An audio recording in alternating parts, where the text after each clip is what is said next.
Hello guys, चलिए आज की क्लास अपनी होगी ओम्स लॉ पर। इसके प्रीवियस क्लास में हम लोगों ने इलेक्ट्रिसिटी का एक और क्लास किया है। उसमें हम लोगों ने डिस्कस किया था करंट के विषय में, करंट डेंसिटी के विषय में और ड्रिफ्ट वेलोसिटी के विषय में, और इनके बीच में जो रिलेशन था वो पढ़ा था। क्लियर? तो ओम्स लॉ स्टार्ट करते हैं हम लोग। इसमें हम लोग पढ़ेंगे जैसे क्लास 10th में हम लोग को पढ़ाया गया था कि ओम्स लॉ क्या होता है, V equals to I R, V is direct proportional to I. लेकिन यहाँ पे थोड़ा सा अलग पढ़ेंगे, है वही चीज़ लेकिन थोड़ा अलग तरीके से। देखिए क्या इसमें हम लोग लिखने जा रहे हैं ओम्स लॉ के according, statement of Ohm's law जिसे हम कहेंगे, for metals at constant parameters. ये कौन से पैरामीटर्स की बात हो रही है? प्रेशर, टेम्परेचर, इन सब की। ठीक है, for a metal at constant parameters the ratio of current density to electric field E and current density is J is constant। किसी मेटल के लिए जो करंट डेंसिटी J होता है और इलेक्ट्रिक फील्ड E होता है, इनका रेशियो क्या होता है? कांस्टेंट। किसके लिए? मेटल्स के लिए। और किस चीज़ पर? कांस्टेंट प्रेशर, कांस्टेंट टेम्परेचर पर। मतलब पैरामीटर्स क्या होने चाहिए? कांस्टेंट होने चाहिए, तब ऐसी चीज़ होगी। ठीक है, चलिए अच्छा, यहाँ तक तो हमें मिल गया। और इस कांस्टेंट की वैल्यू होगी क्या? तो इसको हम सिग्मा लिखते हैं, सिग्मा। ठीक है, पढ़ने का तरीका क्या है? इसको सिग्मा पढ़ते हैं हम लोग। और दूसरी चीज़, ये सिग्मा हमारा कहलाता है कंडक्टिविटी। कंडक्टिविटी आपको याद होगा क्लास 10th में पढ़ा था रो, रजिस्टिविटी, ये उसी का उल्टा है। ठीक, रजिस्टिविटी बताता है कितनी वैल्यू से या कितने पर रेट से वो रजिस्टेंस होगा, या कह सकते हैं अपोज होगा। और कंडक्टिविटी बताता हमें कि कितनी तेज ये फ्लो करेगा, ठीक, कंडक्ट करेगा। ओके, अब रिलेशन बात करते हैं V equals to I R वाला। ओके, देखिए कैसे, एज I इक्वल्स टू, आपको प्रीवियस क्लास में पढ़ाया गया था relation between drift velocity and current, I equals to NEAVT, drift velocity हम जानते हैं। NEA ड्रिफ्ट वेलोसिटी मतलब वेलोसिटी एक तरह का है, और वेलोसिटी इक्वल्स होता है एक्सेलरेशन टू टाइम। तो एक्सेलरेशन अगर हम लिखने चले तो क्या एक्सेलरेशन को फोर्स अपॉन मास लिख सकते हैं और टाइम लिख लेंगे। ठीक, और याद करिए फोर्स को क्या लिखते थे? इलेक्ट्रिक फील्ड लगने पर ही तो फोर्स लगता था ना इलेक्ट्रॉन्स पे। कितना? QE, F equals to Q into E. Q की जगह क्या है? इलेक्ट्रॉन, तो इस इलेक्ट्रॉन का चार्ज रख दिया हमने, ये बन गया हमारे पास। अब इसको क्या करते हैं, देखिए नेक्स्ट स्टेप में, N E square, E double है, फिर ए, ई को क्या लिख सकते हैं हम लोग? Electric field is a drift velocity gradient. ये हो गया। और टाउ अलग से है, नीचे एम बैठा था। हम क्या करते हैं, वी को यहीं रहने देते हैं, यहाँ का जो आई चल रहा था उसको ले आते हैं इसके साथ, तो वी अपन आई हो गया। बाकियों को उधर भेज दीजिए, आई को उधर लाइए, बाकी सबको उधर भेजिए। तो वी इधर ही था, आई इधर चला है, तो उधर जाएगा तो क्या हो जाएगा? एम ऊपर जाएगा, नीचे आएगा टाउ, एन ई स्क्वायर ए आएगा। ठीक है कि नहीं? अच्छा, एल भी छोटा है ना, एम एल हो जाएगा ऊपर, एम एल। अगर हम एल बाई ए को छोड़ दें तो जो हमारे पास बच रहा है इसको हम लिखते हैं रो। रो यही होता था रजिस्टिविटी, तो क्या हो गया? Rho L by A equals to V by I. और इस पूरे को हम लोग क्या कहते थे? कांस्टेंट, क्योंकि ये नहीं बदलेगा, वायर की ना लंबाई बदलेगी, एक अगर हम ले लिए एक्सपेरिमेंट के लिए तो ना इसका एरिया बदलेगा। और रो में देखिए कौन कौन आ रहा है, एम आ रहा है, टाउ आ रहा है, एन आ रहा है, ई स्क्वायर। अगर पैरामीटर कांस्टेंट तो टेम्परेचर बढ़ेगा नहीं, टेम्परेचर नहीं बढ़ेगा तो रिलैक्सेशन टाइम चेंज होगा नहीं, नंबर ऑफ इलेक्ट्रॉन्स उस वायर में सेम होंगे, ई की वैल्यू फिक्स होती है और मास ऑफ इलेक्ट्रॉन चेंज होगा नहीं। तो ये पूरी की पूरी वैल्यू क्या होगी? कांस्टेंट। और इसी कांस्टेंट को हम क्या बोलते हैं? आर, और इसका नाम क्या लेते हैं? रेजिस्टेंस। ठीक है, तो हमारे पास क्या बन गया formula? V upon I equals to R, या V equals to I R, same है। तो ओम्स लॉ को हम एक ये भी देख लेंगे, अब ये भी जानेंगे। क्लियर है? अच्छा, इसमें हम लोग ओम्स लॉ में और कुछ ज़्यादा नहीं पढ़ते हैं। ग्राफ की बात कर लें हम लोग, तो अगर हमारे पास इधर वोल्टेज दिया जाए, इधर करंट, तो इक्वल वोल्टेज पे करंट क्या होता है? सेम बढ़ता है। जितना वोल्टेज आप देंगे दोनों वायर के दोनों टर्मिनल पे, उतनी तेज करंट की वैल्यू क्या होती है? बढ़ती जाएगी। तो ये कांस्टेंट आता है, straight line V versus I या I वर्सेस V, दोनों के सेम केसेस आएंगे। क्लियर?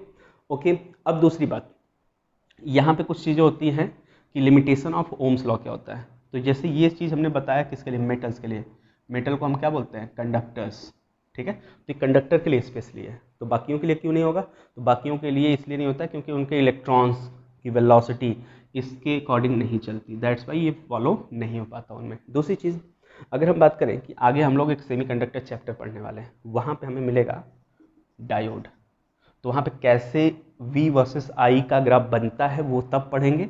अभी के लिए आपको बता दिया जाए कि अगर I वर्सेस V का ग्राफ बताया जाए डायोड का, कंडक्टर का तो सीधा बनेगा स्ट्रेट लाइन, लेकिन डायोड का क्या होता है, ये कॉम्प्लेक्स बनता है, ऐसे घूमता फिरता। अब वो घूमता फिरता अभी बना लेते हैं ऐसे नॉर्मली, लेकिन बाद में ये थोड़ा समझा जाएगा कि क्यों ऐसा बना है, ठीक। तो इसमें वैलिड नहीं होता है, इसमें ये नहीं वैलिड होता है कि V प्रोपोर्शनल टू I होता है। देखिए R को अगर कांस्टेंट को हटा दे तो यहाँ क्या लाना पड़ेगा, प्रोपोर्शनल। ये तो 10th में पढ़ा था हम लोगों ने। तो ये तो सही है कि V जैसे बढ़ाएंगे आप उसी की रेट से क्या बढ़ेगा, I देखिए बढ़ रहा है उसी की रेट से। लेकिन यहाँ पर क्या हो रहा है, इरेगुलर में बढ़ता है, क्यों, वो वहाँ पर आ जाएगा। तो लिमिटेशन में आप लिख सकते हैं कि ओम्स लॉ सिर्फ कंडक्टर के लिए वैलिड होते हैं, डायोड के लिए वैलिड नहीं होते हैं। क्लियर? चलिए आगे बढ़ते हैं हम लोग कि जो रेजिस्टेंस है इस पे न्यूमेरिकल्स पूछे जाते हैं समटाइम्स, 10th में भी पूछे जाते थे, इसमें भी। तो एक क्वेश्चन हम कर लेते हैं इस पर कि रेजिस्टेंस की वैल्यू क्या बढ़ेगी, बदलेगी, मतलब चेंज होगी। तो हमें तो यहाँ देखा कि आर की वैल्यू इन सब पे डिपेंड करता है, अगर ये सब बदले तब तो रेजिस्टेंस बदलेगा, अदरवाइज नहीं बदलेगा, इसीलिए तो उसको कांस्टेंट बोला जाता है। पर्टिकुलर सिचुएशन के लिए रेजिस्टेंस क्या होता है, फिक्स। जैसे हम बल्ब खरीद के ले आते हैं तो उस बल्ब की रेजिस्टेंस फिक्स होती है, इसीलिए घर में कभी वोल्टेज हाई या लो होती है तो बल्ब हमारा क्या हो जाता है, खराब, क्योंकि उसके अंदर जो फिलामेंट बन गया उसकी लंबाई फिक्स, उसका एरिया फिक्स, आप तो नहीं चेंज कर सकते ना। क्लियर? तो देखिए एग्जाम्पल कर लेते हैं। कब अगर मान लीजिए लिखता है if length of a wire is increased by 20% then new resistance question mark. मतलब सिंपली बोला है कि अगर हम वायर लेते हैं, वायर मान लीजिए कि ऐसा है, ठीक, इसकी वायर की लंबाई को, लेंथ को 20% से बढ़ा दिया है, तो 20% से बढ़ेगा कैसे, स्ट्रेच करने पर खींचेंगे इसको, तो बाई स्ट्रेचिंग हुआ है, बाई स्ट्रेचिंग, तो स्ट्रेच करके ऐसा किया गया है। तो अब सोचिए कि मान लीजिए पहला केस में लेंथ L है, ठीक, एरिया A है, और इसका रेजिस्टेंस कितना है, R है, और इस वायर का कॉपर का है, एल्यूमिनियम का होगा, जो भी होगा उसकी रेजिस्टिविटी फिक्स होगी, ठीक, पर्टिकुलर इस वायर के लिए। तो यहाँ से रिलेशन क्या मिलता है, R बराबर रो एल बाई ए। अभी हम लोगों ने देखा कि रो एल बाई ए को हम R लिखते थे, equation number first. Okay, now next case में बोलता है, बी केस में, कि लेंथ के वायर को 20% बढ़ा दीजिए। तो जो नया लेंथ आएगा एल डैश, वो पुरानी वाली लेंथ से 20% क्या होगा, ज़्यादा होगा, तो एल होगा ही होगा, उसमें 20% ऑफ एल और ऐड होगा, जब कितना मिल जाएगा हमें, एल प्लस 20% ऑफ एल कैसे निकालेंगे आप, 20 इंटू एल अपॉन 100 करेंगे। तो देखिए इसको सॉल्व करेंगे आप तो आ जाएगा 1.2 एल, ठीक। ये आ गया नया लेंथ एल डैश। अच्छा ए डैश क्या होगा, सेम रहेगा ए के जैसा, नहीं, जब इस बार वायर को आप बढ़ाएंगे ना खींचकर, तो वायर पतला हो जाएगा कुछ ऐसा। तो एरिया तो बदल गया ना इसका, तो एरिया बदला तो नया एरिया होगा कितना।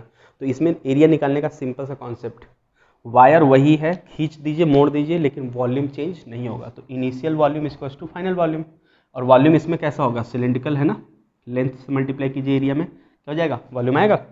तो volume equals to area into length, so पहले का बाद का लेंथ कितना हो चुका है, 1.2 एल हो चुका है, और एरिया मान लीजिए नया हो चुका है ए डैश, तो ए डैश बराबर कितना होगा, देखिए नया लेंथ कितना हुआ था 1.2 एल ना, तो एल एल को मारा, तो ए बराबर क्या हो जाएगा, नया मतलब पुराना ए एरिया डिवाइडेड बाई 1.2।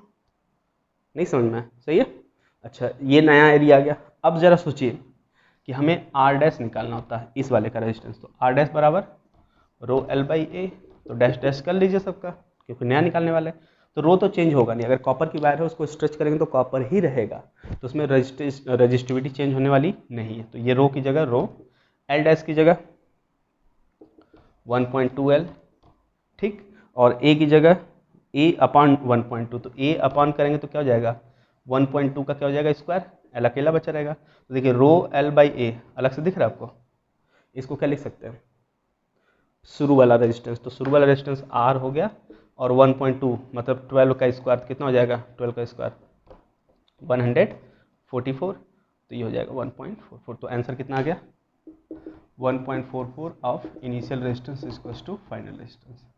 मतलब ये हुआ कितना परसेंट बढ़ गया। अगर पूछा जाए रेजिस्टेंस बढ़ा है, सिंपल सी बात दिख रही बढ़ रही, कितना परसेंट, तो 0.44 है मतलब 44%।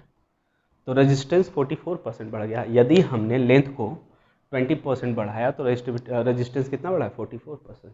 क्लियर हुआ। तो आप ऐसे निकाल सकते हो। बस ये लॉजिक याद रखिएगा कि जब भी लेंथ को खींचा जाए, स्ट्रेच किया जाए, डबल किया जाए और कंप्रेस किया जाए, हमेशा इनिशियल वॉल्यूम इक्वल्स टू क्या होगा, फाइनल वॉल्यूम होगा। बस इतना कर लीजिए, आंसर आ जाएगा। क्लियर। चलिए अच्छा, ये तो हो गई स्ट्रेचिंग या कंप्रेसिंग की बात करते हैं हम लोग। नेक्स्ट आते हैं हम लोग, रजिस्टिविटी चेंज होगी कि नहीं। जैसे वायर को खींचने पर रजिस्टिविटी तो चेंज हुआ ही नहीं, सिर्फ रेजिस्टेंस चेंज हुआ। तो रजिस्टिविटी भी चेंज होता है, लेकिन कब, जब पैरामीटर्स जो होते हैं, टेम्परेचर, ये सब फिक्स रहे। लेकिन अगर टेम्परेचर बदले तो क्या रजिस्टिविटी बदलेगी, जी हाँ। कैसे, तो नेक्स्ट हमारा टॉपिक वही है, variation of resistivity with temperature. अगर टेम्परेचर को हम बदलते हैं तो क्या रजिस्टिविटी बदल जाएगी, तो आंसर है हाँ। क्यों, क्योंकि देखिए टेम्परेचर के बढ़ाने पर, अगर हम वायर लेते हैं, वायर में टेम्परेचर बढ़ा देते हैं, तो टेम्परेचर के बढ़ने पर क्या होगी, उसमें जो इलेक्ट्रॉन्स होंगे, एनर्जी ऑफ इलेक्ट्रॉन्स, वो बढ़ जाएगी। सिंपल सी बात है, बढ़नी है। ठीक, अगर एनर्जी बढ़ गई तो जो कोलिजन होगा, मूव करते समय इलेक्ट्रॉन अगर किसी वायर में सोचिए भाग रहे हैं, तो क्या अकेले होंगे, क्या नहीं, बहुत सारे होंगे, किसी न किसी से लड़ते रहेंगे वो। तो जितना ज़्यादा एनर्जी होगा उतना तेज भागेंगे, उतना तेज भागेंगे, तो प्रोबेबिलिटी ऑफ कोलिजन क्या होगा, बढ़ जाएगा।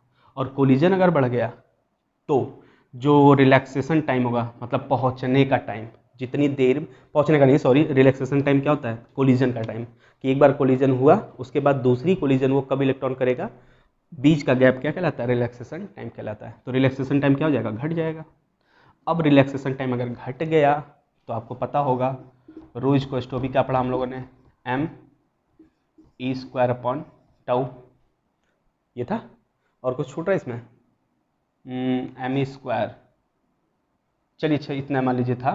तो इसमें देखिए टाउ जो है वो क्या है रहा है, नीचे आ रहा है।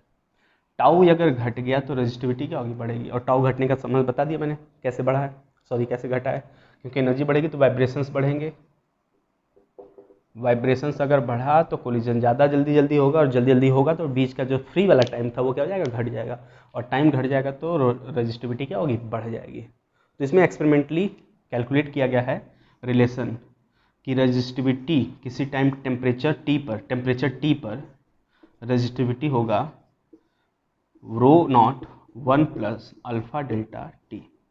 अब देखिए कहानी क्या है, रो at temperature T is equals to rho at temperature 0 is 1 bracket में 1 plus alpha delta T, where delta T is T minus T not, मतलब टेम्परेचर डिफरेंस। जैसे मैं एक एग्जांपल लेके बताऊँ आपको, एक वायर था, वायर शुरू में 0 डिग्री सेल्सियस पर है, ठीक, तो इसमें रेजिस्टिविटी इसकी कितनी है, रो नॉट है। इसको जब हम गर्म करते हैं, गर्म होने लगता है, तो इसकी एक्सपेंड होने की एक कैपेबिलिटी होती है, कितना एक्सपेंड करेगा। गर्म होने पर चीज़ें क्या होती है, एक्सपेंड होती है जनरली। तो जब ये एक्सपेंड होगा तो उसके लीनियर एक्सपेंड होने की एक कांस्टेंट होती है। आप क्लास 11th पढ़ोगे, linear coefficient of linear expansion alpha, area का बीटा होता था और वॉल्यूम का एक्सपेंशन क्या होता था, गामा। ये पढ़ा होगा ना आप लोगों ने। तो अल्फा वही है, तो अल्फा हो गया लीनियर कोफिशिएंट एक्सपेंशन का। डेल्टा टी क्या हो गया, इसको गर्म कर रहे हैं जब हम, तो टी नॉट्स 0 डिग्री सेल्सियस से बढ़कर मान लीजिए 30 डिग्री सेल्सियस हो गया। तो जो 30 है वो क्या है, टी। तो इनका डिफरेंस कितने का आया, डेल्टा टी का, वो हम रख देंगे यहाँ पर। अल्फा आपको दिया रहेगा, रो नॉट क्या है, इस 0 डिग्री सेल्सियस पर, या जो पहले डिग्री सेल्सियस था, पहले टेम्परेचर था, उस पर रजिस्टिविटी क्या थी, वो यहाँ रख देंगे कि आ जाएगा। और रजिस्टिविटी अगर बदली तो आर बराबर रो एल बाई ए। तो इस फॉर्मूले से रो भी आर भी बदल जाता, तो आर बराबर क्या हो जाएगा, तो R at temperature T equals to R at 0 degree Celsius plus 1 by bracket 1 plus alpha delta T. क्योंकि रेजिस्टिविटी चेंज तो रेजिस्टेंस चेंज हो जाएगा। और इसी तरीके से रो एल का भी सोच सकते हैं हम लोग, एल का भी पूछा जाए। एल तो 11th में हमने प्रूव भी किया था कि L at temperature T equals to L 0 1 plus alpha delta T. ये सारी कहानी यहीं से आती है, ठीक है। तो ये था हमारा variation with temperature of resistivity. एक और छोटा सा टॉपिक आज हम लोग कवर कर लेते हैं, colour coding. Colour coding of resistance. देखिए इस बार का जो सिलेबस है 12th बोर्ड का, काफ़ी चीज़ें ऐसी हैं जो कट कर दी गई, डिलीट कर दी गई कह सकते हैं हम लोग, सिलेबस से हटा दिया गया है। तो हम तो खैर सारी चीज़ें पढ़ेंगे, आपको वही चीज़ पढ़ना है या उस पर ज़्यादा ध्यान देना है, क्योंकि ये तो बोर्ड से ही सिर्फ कटे हैं, कंपटीशन में तो आने तय हैं उनके। तो आप उन पे ज़्यादा ध्यान दें बोर्ड के हिसाब से, जो सिलेबस में हैं इस बार, जो नहीं है उनको थोड़ा समय के लिए क्या कर सकते हैं, छोड़ सकते हैं आप। तो शायद कलर कोडिंग नहीं है इसमें, बोर्ड से हटा दिया गया है, colour coding for resistance.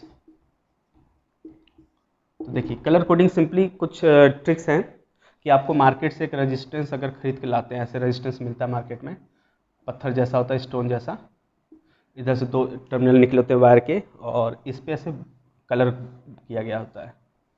4 bands होते हैं, पहला बैंड्स कलर का, फिर दूसरा बैंड, फिर तीसरा बैंड और फोर्थ। समटाइम्स चौथा नहीं होता, ये फोर्थ वाला नहीं होता है, 3 ही होते, लेकिन 4 जनरली पाए जाते हैं। तो पहला कलर को हम लिखेंगे ए, दूसरे को बी, तीसरे को सी और इसको लिखेंगे डी।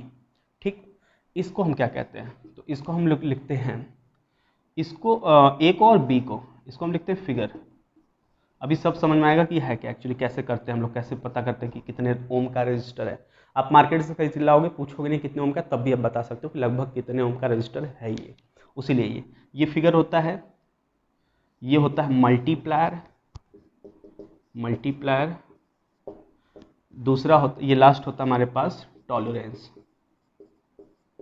ये क्या होता है, टॉलरेंस, मल्टीप्लायर और फिगर। तो देखिए अगर हमें रेजिस्टेंस लिखना हो कि कितने ओम का, तो आप सिंपली ए लिखिएगा, उसके बगल में बी, मल्टीप्लाई नहीं करना है, सिर्फ ए और बी को साथ में रख देना है। कैसे बताते हैं अभी, इंटू 10 टू पावर सी, सी क्या होता है, मल्टीप्लायर होता है, सी पावर में चला जाएगा, प्लस माइनस, टॉलरेंस का मतलब होता है कितनी छूट दी जा सकती है, तो टॉलरेंस यहाँ पर लिखा जाता है, वो भी परसेंटेज में। ये हो गया तरीका लिखने का, अभी पता चल जाएगा कैसे। और दूसरी चीज़ लास्ट, कलर यहाँ देखेंगे आप, तो उस कलर की कितने रंग से, मतलब किस कलर के हो सकते हैं, तो कलर ये है, ट्रिक ये है, ऐसे याद कर सकते हैं आप, B B Roy of Great Britain, Britain of Great Britain visited Ganga wash. कितने हो गए देखिए, गिनते हैं, 1, बी से हो गया ब्लैक पहला, फिर हो गया ब्राउन दूसरा, रेड हो गया, फिर ऑरेंज हो गया, ऑरेंज, एंड लास्ट मतलब येलो हो गया ये वाई से, और फिर हो गया ग्रीन पहला, क्योंकि एक और जी आने वाला है, फिर ये हो जाएगा ब्लू। देखिए बी 3 हो गया, ब्लैक ब्राउन ब्लू, ये जो क्या कहते हैं ऑर्डर भी याद रखना होगा। वी विजिटेड वॉयलेट, ठीक, जी से हो गया ग्रे, वहाँ ग्रीन हो चुका था, यहाँ ग्रे, यहाँ पे हो गया वाइट। ये इतने कलर हो गए, 1 2 3 4 5 6 7 8 9, ठीक है। अब इसको हम लिखते हैं, सॉरी 10 हो गया ना, 1 2 3 4 5 6 7 8 9 10, 10 हो गया। पहले को 0 लिखना है नंबर, ठीक, बी को लिखना है 1, इसको 2, इसको 3, इसको 4, इसको 5, इसको 6 7 8 और 9, ये हो गया। ओके, ये जो नंबर लिखा है मैंने कलर के लिए, वो किसके लिए है, वो है ए बी सी के लिए सिर्फ। तो ये सारी कहानी किसके लिए है, ए बी और सी के लिए, ठीक है। तो डी के लिए कहाँ से देखेंगे, तो डी के लिए यहाँ पे लिख दे रहे हैं हम, फॉर डी, सिर्फ डी के लिए अलग है। अगर गोल्ड कलर हुआ, मतलब चौथा वाला डी जो है वो अगर गोल्ड हुआ, तो आप लिखिएगा 5% यहाँ पर, और अगर ये सिल्वर हुआ तो आप 10% लिख दीजिएगा, और अगर वहाँ पे कलर है ही नहीं, गायब हो गया, नो कलर, अगर नो कलर है, नो बैंड है वहाँ पे, प्रेजेंट ही नहीं है, तो वो 20% लिखा जाएगा। इतनी कहानी आप याद कर सकते हैं। ये ट्रिक हो गया बीबी Roy of great visited Ganga wash, काफ़ी बुक में अलग अलग तरीके से लिखा होता है। इसके बाद अब देखिए मैं जैसे कहूँ एक एग्जांपल, ये आपका है ग्रीन कलर का पहला, फिर दूसरा है रेड कलर का, फिर तीसरा है ब्लू कलर का, और चौथा है गोल्ड का मान लीजिए। तो बताइए ऐसा कलर अगर आप मार्केट में पा गए रेजिस्टेंस, तो कितने ओम का है ये, तो सिंपली आर बराबर ए बी लिखना है, फिर इंटू 10% प्लस माइनस डी %।